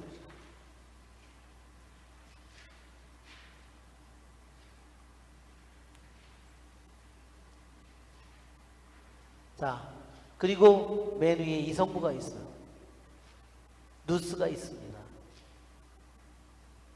그러니까 여기에는 정년부에는 말하자면 분노한다든지, 여기에 분노하고 두려워하고 슬퍼하고 아파하고 연민 같은 거, 사랑하고, 이런 모든 일들이 이 정년부에 속하는 겁니다. 이거는 먹고 어떤 자고, 이건 성적인 이런 모든 것들, 이런 욕정을 뜻하는 겁니다.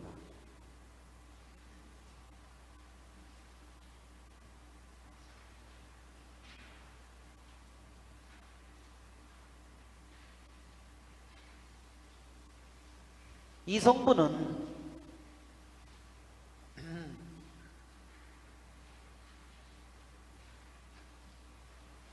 이 모든 것들을 움직이는 이게 뭐냐면요. 누스는 이게 우리들의 영혼에 우리 영혼이 배라고 하면 이것은 선장이라고 했어요. 배에 가면은 또는 배에 가면은 이렇게 키가 있죠? 선장이 돌리는 키가 있잖아요. 방향타라고 하죠? 그 다른 말로는 선장이라고도 부르고 이 방향타라고 배를 움직이는 그 방향타 누스를 이렇게 설명합니다. 그러니 한 인간의 영혼 속에 누스라는 것이 얼마나 중요할까. 자, 한번 우리가 글을 읽어보면 정령들 가운데 지성의 분노라는 것이 있는데, 자, 여기에서 지금 느헤미야가 매우 화가 났어요. 그것은 누스의 분노입니다. 그것은 정당한 분노예요. 이 분노는 본성에 부합하는 것이다. 자, 하느님이 인간을 만들었을 때 인간의 본성이 있죠. 선을 좋아하고 악을 미워하도록 만든 거예요. 사람은 분노 없이는 순결함을 이룰 수 없다 그랬습니다. 참 이해가 안 되는 말이죠. 왜 분노함이 없이는 퓨리티를 얻을 수 없을까? 퓨어 하트를 왜 마음이 깨끗한 사람들은 행복하다.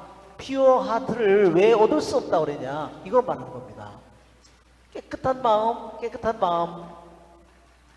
우리 시편 50편에도 나오죠? 깨끗한 마음. 이것은 순수한 마음이에요. 이 마음은 뭐냐면요. 에?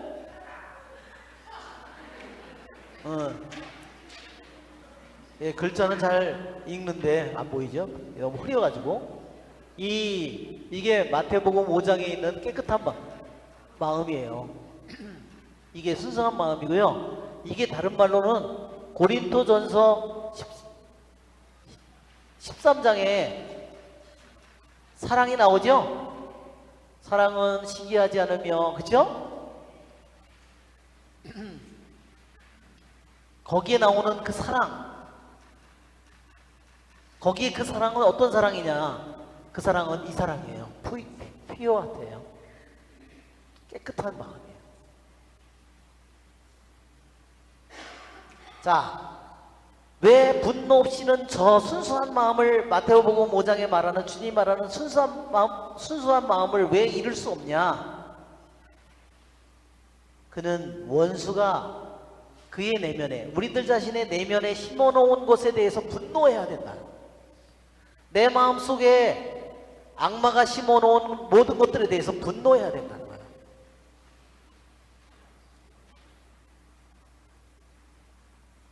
선을 좋아하고 악을 미워해야 되겠는데 하느님께서 싫어하는 것을 나도 싫어하고 악마가 내 안에 만들어 놓은 모든 것을 내가 미워하지 않고서는 절대로 순수함에 도달할 수 없다. 그러니까 우리에게 하느님께서 분노하는 마음을, 분노할 능력을 줬다는 거예요.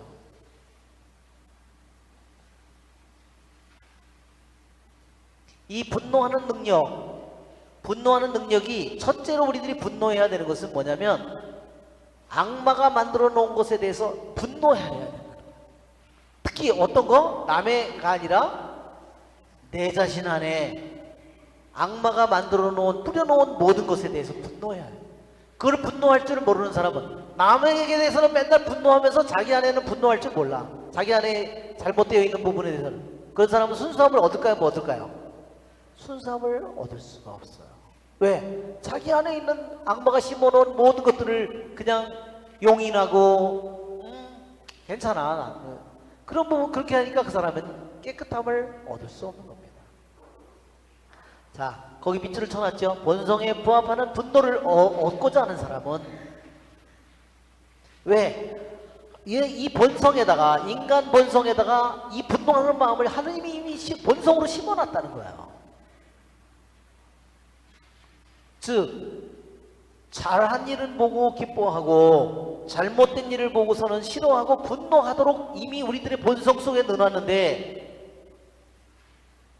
그거를 본성에 부합하는 분노를 얻고자 하는 사람은 그런 상태가 될 때까지 자기 의지를 완전히 뿌리 뽑아야 된다.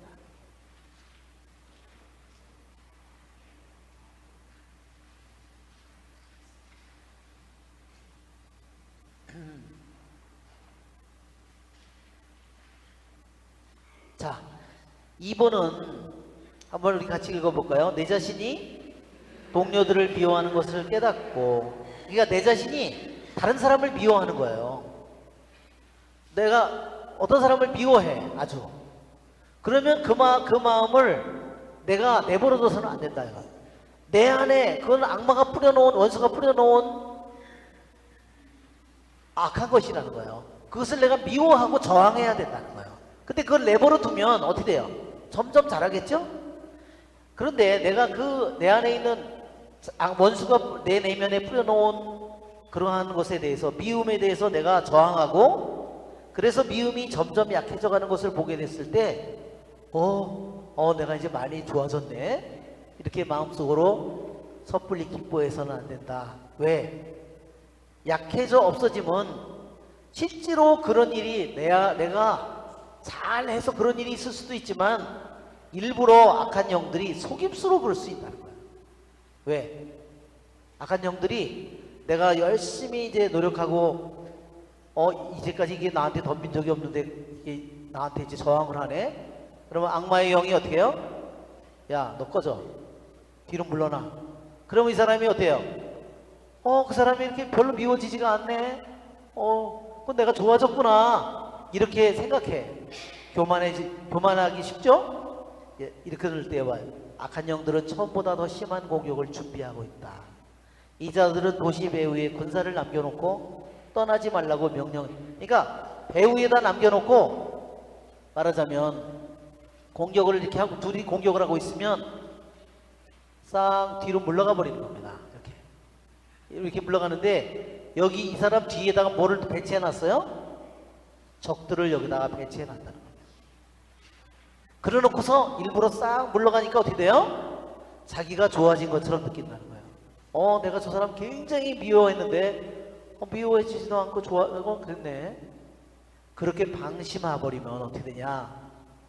그래서 이 사람이 의기양양해서 너 덤벼봐. 그러면서 이 사람이 이 도시를 떠난다 이거야. 자기의 성을 떠나서 나와, 이 바깥으로. 그러면 뒤에서 어떻게 해요? 성으로 나왔으니까 공격을 해서 앞뒤로 공격을 해서 이렇게 이 사람이 더 나쁜 상태가 된다는 겁니다. 여기서 도시는 뭐를 뜻한다 그랬어요? 도시는 기도를 뜻한다.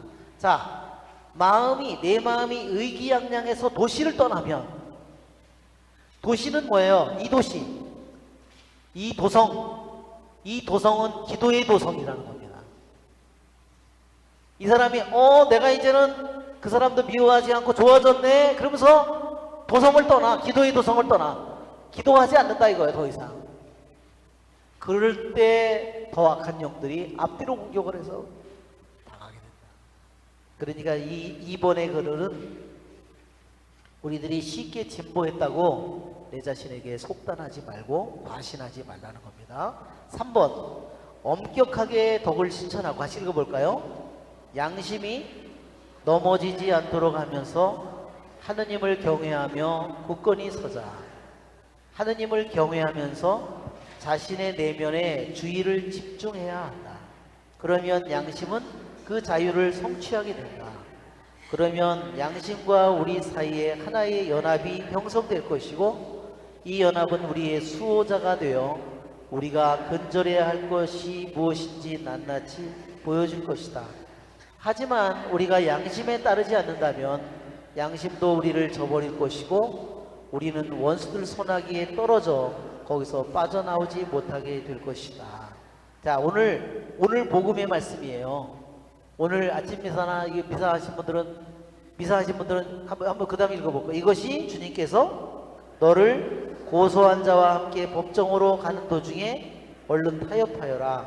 그렇지 않으면 고소한 자가 너를 재판관에게 넘기고 재판관은 너를 형리에게 넘겨 내가 감옥에 갇힐 것이다 라고 말씀하시면서 우리에게 가르쳐 주신 것이다.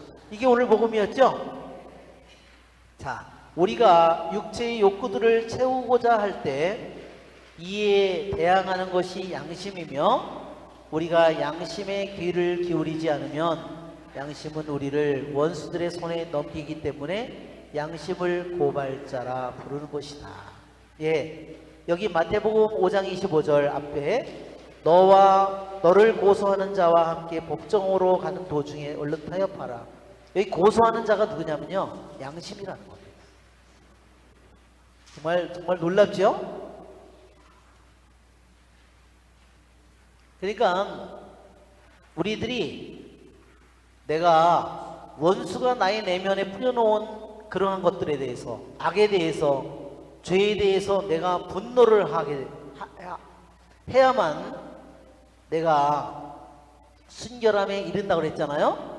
그런데 그런 분노를 내가 하게 되면 내 안에 양심이, 내 안에 들어있는 양심이 나에게 내가 내 하느님의 법에 어긋나선 육체를 만족시키는 것들을 내가 육체적인 쾌락을 너무 찾게 한다면 양심이 나를 고발한다는 거예요.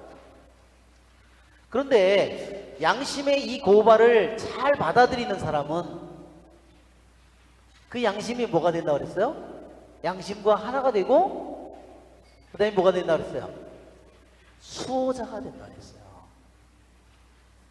양심이 나에게 내 안에 생각이나 뜻이나 잘못된 것에 대해서 고발할 때 그거를 잘 귀 기울여 듣고 양심의 고발을, 그래 내가 나빴어, 내가 잘못했구나, 그래서 그 고발을 잘 받아들이면 그 양심과 내가 마음이 하나가 되고 그 다음에 나는 그 양심이 뭐가 되냐면 나에게 수호자가 되는 거죠. 그렇죠? 왜 나의 영혼을 고발을 해서 나쁜 것들을 악의 원수가 풀어놓은 것을 뿌리 뽑도록 만들었기 때문에 양심이 수호자가 되는데, 양심이 고발하는데도 계속 고발하는데도 그거를 귀 기울여 듣지 않아. 그러면 양심이 고발자가 어떻게 돼요? 재판관에게 넘겨버린다는 거예요. 그냥 던져버리는 거예요. 그러면 지옥에 던져버리는 거예요. 그게. 그러면 뭐가 돼요? 내가 영원한 감옥에 들어가게 된다. 그러니까 이렇게 양심은, 우리들이 양심의 고발을 잘 귀 기울여 들 때 그 양심과 하나가 되고 우리들이 그 양심이 나의 수호자가 될 수도 있지만 반대로 양심이 나를 내버리는 자, 양심이 나를 그냥 내팽개쳐버려. 더 이상 아무리 얘기해도 안 들으니까. 그렇죠? 이렇게 양심이 정반대로, 그러니까 그때는 뭐예요? 그때는 진정한 고발자가 되어버려요. 하느님 앞에 내 양심이 나를 고발하는 거죠. 죽는 순간에. 그래서 여기 보면 우리가 양심에 귀 기울이지 않으면 양심은 우리를 원수들의 손에 넘기기 때문에 양심을 고발자라 부르는 것이다. 예, 내가 한 나쁜 일을 본 사람들도 나를 고발할 수 있겠지만 무엇보다 내 안에 있는 양심이 평생 동안 나에게 나의 마음에 고를 고치라고 나를 끊임없이 고발했는데도 그 말을 무시하면 마지막 순간에, 내가 죽는 순간에 내 안에 있는 양심이 우리들을 고발한다는 겁니다.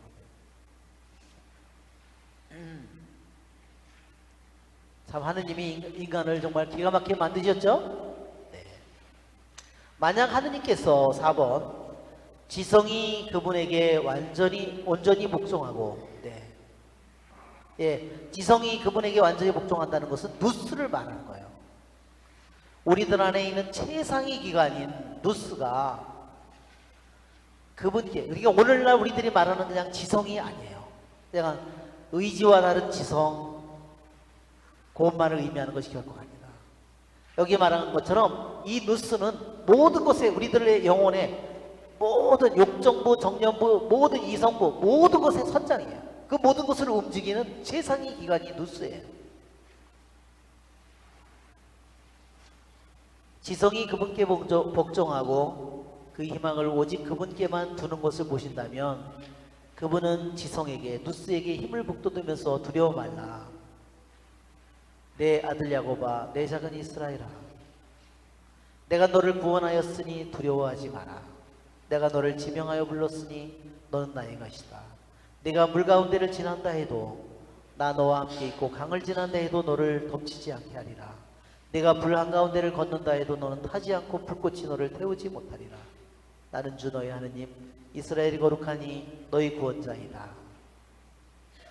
그렇죠? 이거를 읽으니까 스미르나의 폴리카르포 성인이 생각납니다. 스미르나의 폴리카르포 성인이 노년의 마지막 순간에 훌륭하게 살아온 그 성인이 마지막에 경기장에서 장작을 쌓아놓고 불에 태워 죽이는 벌을 내리거든요. 그래서 사람들이 이 스미르나의 폴리카르포를 묶으려고 했답니다. 왜? 불타는 순간에 사람들이 막 몸부림을 치기 때문에 그거를 막으려고 묶으려고 하니까 폴리카르포가 그렇게 얘기했답니다. 하느님께서 나에게 힘을 주실 테니 묶지 말게나, 그렇게 얘기를 했답니다. 그래서 장작에 넣고 나무에 이렇게 폴리카르포 주교가 묶여져 있었는데 불을 붙이니까 불이 돈처럼 태우지를 않고 양쪽에서 감쌌답니다. 그리고 안에서는 시원한 바람이 불었답니다. 그러니까 타요, 안 타요? 안 타죠. 그러니까 그러면서 끊임없이 모든 사람이 맡은 것은 향내가 그 경기장에 있는 모든 사람이 향기를 맡았다는 겁니다. 그래서 그 처형 심판관들이 너무너무 화가 나서 나중에 이 목을 잘라서 죽이게 됩니다. 여기 있는 것처럼 내가 불 한가운데를 걷는다 해도 넌 타지 않고 불꽃이 너를 태우지 못하리라. 그랬죠? 다니엘도 그렇죠? 예, 여기 보면 아드락과 아벤느고도 마찬가지입니다. 사드락. 예, 어떻게? 지성이 그분께 완전히 복종하게 된대. 그것이 뭐예요? 본성에 부합하는 지성의 상태가 된 겁니다. 즉 누스가 이렇게 하느님이 창조한 상태로 아담과 하와처럼 거꾸로 뒤집어진 것이 아니라 하느님이 창조한 그 본성 그대로의 모습으로 그것이 완성된 거죠.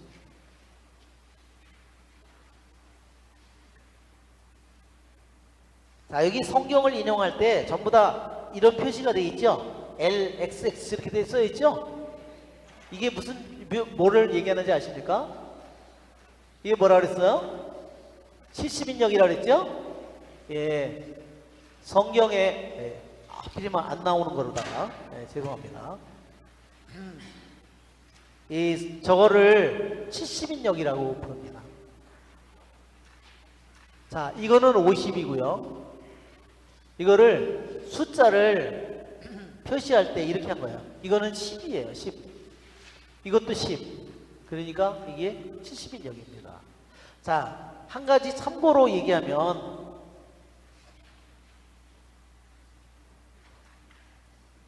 우리 성경이 여기를 여기가 뭐 제로라고 한다면 100년, 200년, 300년 100년, 200년, 300년, 400년 여기에 1000년.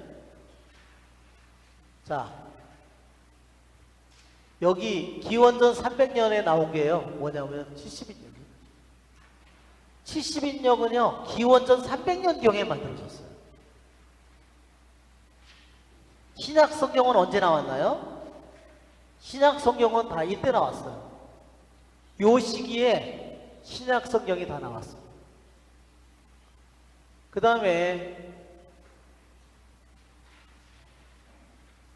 여기에 나온 거는 불가타 성경이에요. 불가타. 라틴말로 성경을 번역한 겁니다. 예로니모가. 여기서 불가타 성경이 나왔어요. 그러면 우리가 히브리어 성경 가장 믿을 만한 성경이라고 마소라 텍스트는 언제 나왔는지 아세요? 마소라 텍스트는요 천년이 지나서 나온 게 마소라 텍스트.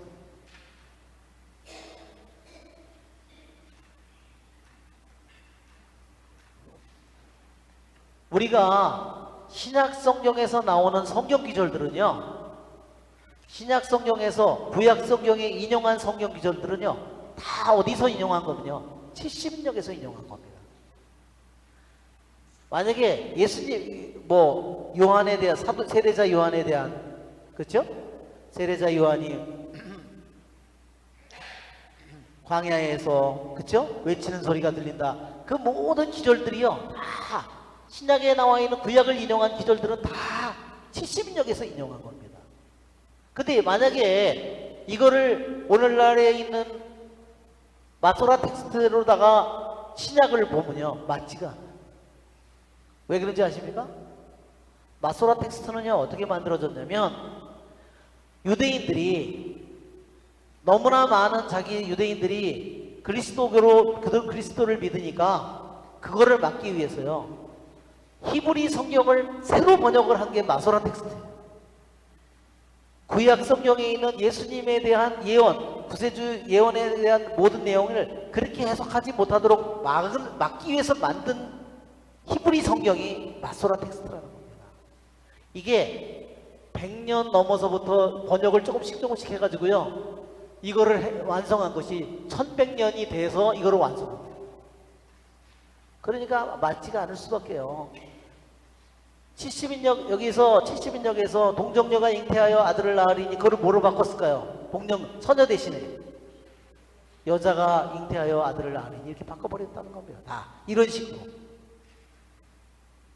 그러니 이 마소라 텍스트를 가지고 싸움을 해봐야 끝이 없이 싸움이 벌어지는 겁니다. 무슨 말인지 아시겠죠? 그러니까 마소라 텍스트는 유대인들이 구약 성경의 예수님에 대한 예언을, 예수님이 구세주라는 것을 근거를 낼 수 있는 모든 기절들은 다 새로 해석을 해서 바꿔버린 거예요. 히브리어를 바꿔버린 거죠. 다른 단어로.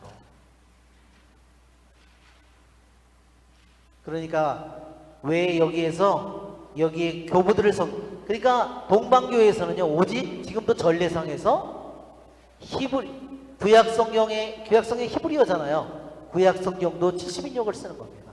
그러니까 그리스인들은요, 지금도 그들이 구약 성경을 읽을 때 그리스 말로 된 70인역은요, 히브리 말을, 구약 성경에 있는 히브리어를 그리스 말로 번역한 겁니다.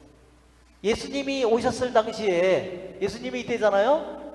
어떤 성경을 읽었을까요? 예수님이 매일 들은 말씀이요, 매일 들은 말씀이 70인역입니다.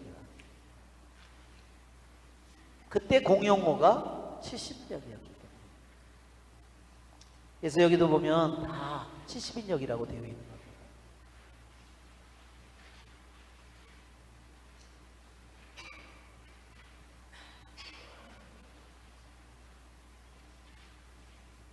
자, 5번을 우리가 같이 읽어볼까요? 안심시켜 주시는 하느님의 이 말씀을 들은 양심은 원수들에게 담대하게 다음과 같이 말한다. 누가 나에게 대적하려는가? 우리 함께 나서보자. 누가 나의 소송 대상대인가? 나에게 다가와 보아라. 보라, 주 하느님께서 나를 도와주시는데 나를 단죄하는 자 누구인가?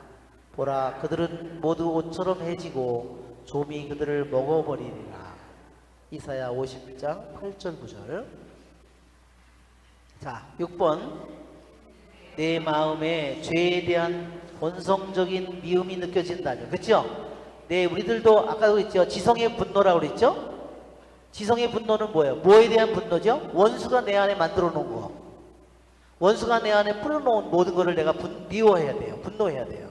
그렇기 때문에 내가 죄에 대해서, 우리 누스가 죄에 대해서 본성적으로 하는 미움이 느껴진다면 이는 죄의 근원을 물리치고 그로부터 자유를 얻게 되는 것이다. 지옥의 고통을 마음에 간직하되 내 도우심이 곁에 계심을 알아야 한다. 그분을 슬프게 하는 일은 아무것도 하지 말고 눈물로 그분께 다음과 같이 아뢰어야 한다. 오 주님, 제게 자비를 베푸시고 저를 구하소서. 당신 도움 없이는 원수들의 손아귀에서 헤어나지 못하리라. 내 마음을 다하여 주의를 기울이면 그분께서 모든 악에서 너를 지켜주실 것이다. 예, 마음을 다해서 주의를 기울이는 것은 내가 남이 아니라, 남에 대해서가 아니라 내 안의 내면 속에서 일어나는 모든 내 생각이든 내 뜻이든 거기에 대해서 내가 주의를 기울여야 된다는 거야. 왜? 그것을 통해서 원수들이 내 안에 뿌려놓은 거를 내가 알아내기 때문에. 남에 대해서는 끊임없이 비난하지만, 남의 잘못은 알지만 자기 내면에 원수가 뿌려놓은 이 악한 것을 자기가 찾아내고 그것을 인정하고 그것을 슬퍼하고 그것을 미워할 수 없는 영혼은 죄를 물리칠 수 없다는 겁니다. 무슨 말인지 아시겠죠? 네. 그래서 여러분이 집에 가서 여러분이 또 읽어보시고 그래서 오늘 여기에 이 지성을 지키는 것에 관해서 에바그리오가 얘기했는데, 원수 즉 사탄이 우리 내면에 심어놓은 것, 그러니까 하느님도 내 안에 하느님의 말씀에 씨를 뿌려놓지만 악마가 우리에게 육의 영을 뿌려놓고 육의 씨를 뿌려놓고 세상의 영을 또는 사탄의 악한 영을 내 안에 씨를 뿌려놓습니다. 그것에 대해서 우리들이 분노할 수 있는 힘을 주시기를 우리 함께 기도합시다. 영광이 성부와 성자 성령께, 성부와 성자 성령의 이름으로 아멘. 네, 수고하셨습니다.